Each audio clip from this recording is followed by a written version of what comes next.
को जला के अपना विरोध प्रकट कर रहे हैं।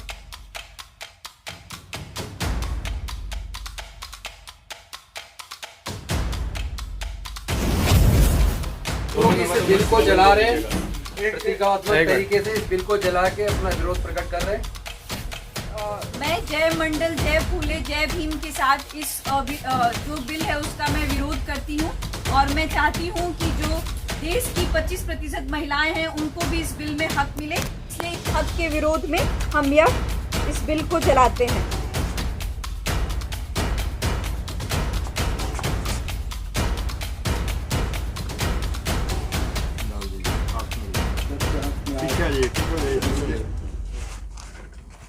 ठीक है।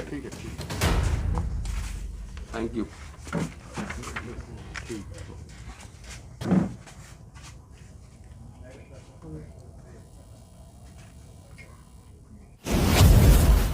पहली बात तो ये जो महिला आरक्षण बिल आया है, इसे जो नाम हमारे साथी डॉक्टर सूरज मंडल जी ने दिया वो नाम ज़्यादा उचित होगा।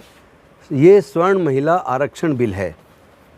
इन्होंने पूरे विपक्ष की गला घोटकर, पूरे देश की सभी जाति धर्म की महिलाओं का गला घोटकर केवल स्वर्ण जाति की महिलाओं को हक देने की बात की है। तो सशक्तिकरण केवल स्वर्ण महिलाओं को मजबूत होने से नहीं आएगा। जब तक इस सशक्तिकरण में देश की दलित, आदिवासी, पिछड़े वर्ग और रिलीजियस माइनॉरिटीज़ की महिलाओं को भी उसमें हिस्सा नहीं मिलता। और दूसरा 33% क्यों, ये 50% होना चाहिए। और 50% में SC, ST, OBC और माइनॉरिटी की महिलाओं को भी अलग से, जो SC, ST का रिजर्वेशन में उसमें नहीं, 131 में नहीं, उससे अलग 50% केवल महिलाओं को रिजर्वेशन होना चाहिए।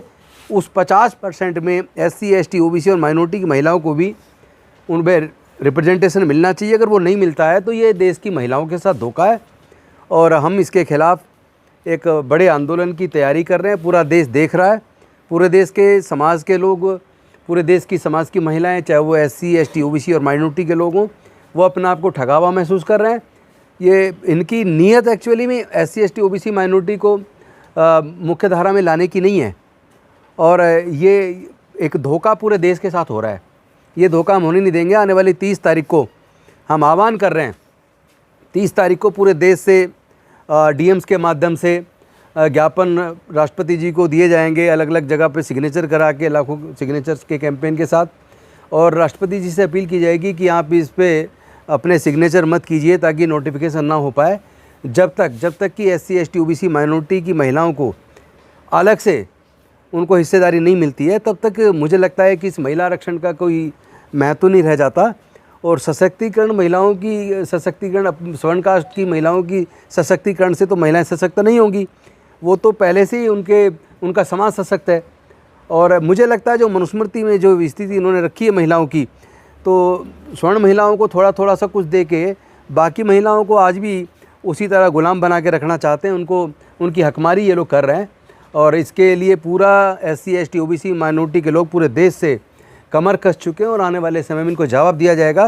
किसी भी सूरत में हम इनको सफल नहीं होने देंगे। कि ये शर्मनाक बात है कि SC, ST, OBC और माइनॉरिटी के कम से कम 50% सांसद हैं और उन 50% सांसद अगर वो मिलके इसका विरोध कर देते तो किसी कीमत पे लोकसभा में पास नहीं हो सकता था। और दूसरी बात, जब UPA की सरकार थी और राज्यसभा के अंदर ये बिल पास हुआ, लेकिन लोकसभा में उसी के गठबंधन के इतने मजबूत दल थे, चाहे वो बहुजन समाज पार्टी हो, चाहे RJD हो, चाहे वो सपा हो, सारे लोगों ने SC, ST, OBC के सारे सांसदों ने मिलके इतना ज़बरदस्त विरोध किया कि उसको लोकसभा में पास नहीं होने दिया। लेकिन आज बिना रीढ़ वाले नेता हैं, आज हमारे सांसद SC, ST, OBC माइनॉरिटी के 50% से ज़्यादा होने के बावजूद उन्होंने बिल को पास होने दिया।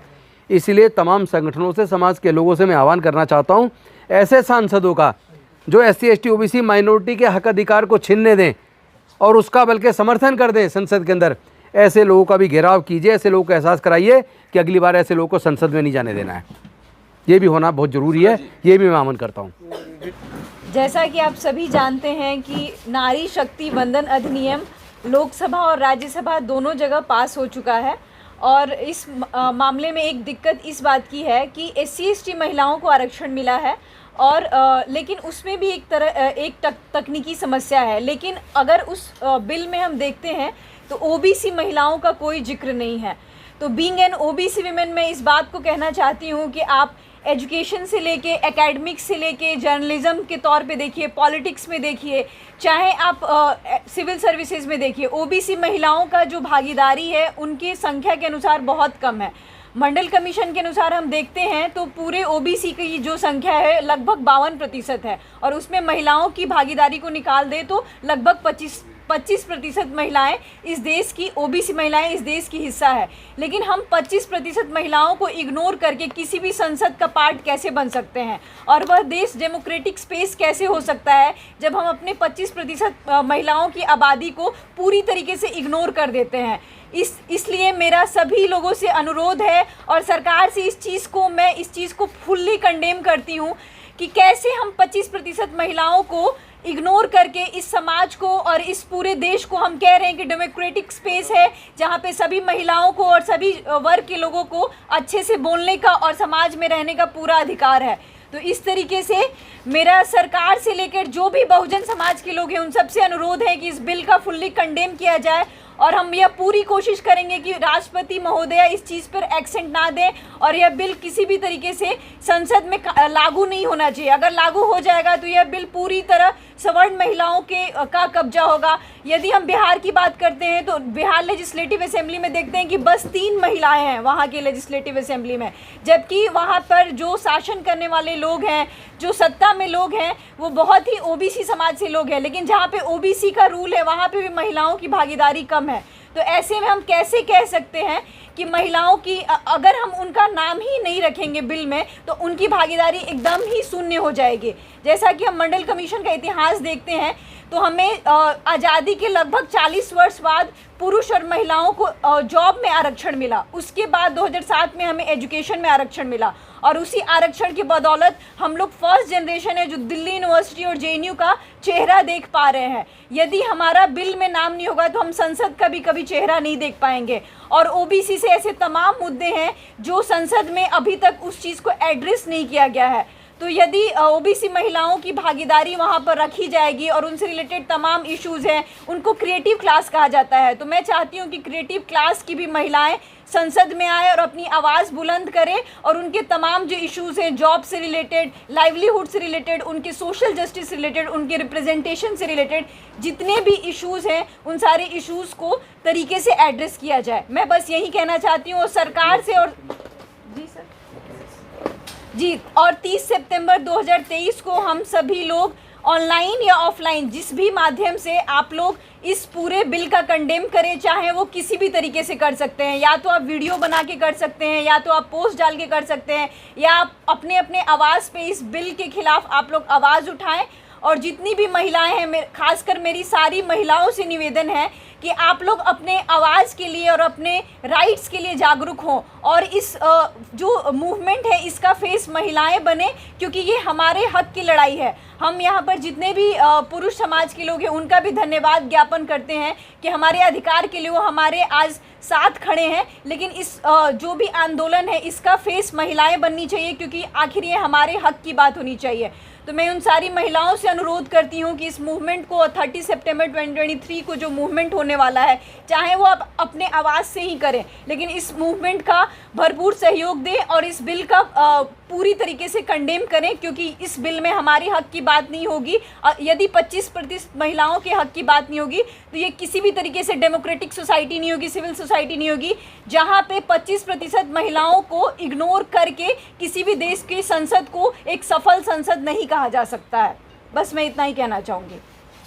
आज मैं अनुरोध करूँगा कि ये जो हमारे पास कॉपीज़ हैं इसको अभी हम लोग बर्न करके अपना प्रोटेस्ट शुरू करेंगे आज, और मैं ऋतु से आग्रह करूंगा कि वही इसमें सबसे पहले इसको जलाने में वो आगे।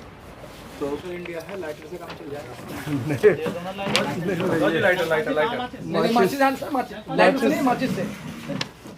बाबा सामने भी वो ये आप इनको जला के अपना विरोध प्रकट कर रहे हैं।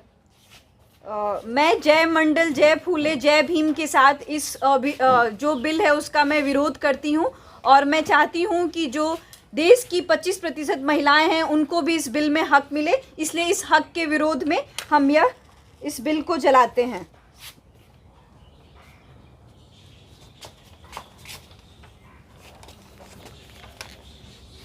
डाल दीजिए, हाथ में लग जाएगी। सर के हाथ में पीछे आ जाइए, पीछे हो जाइए, पीछे हो पीछे जाइए। ठीक है, ठीक है, ठीक है, थैंक यू। ठीक।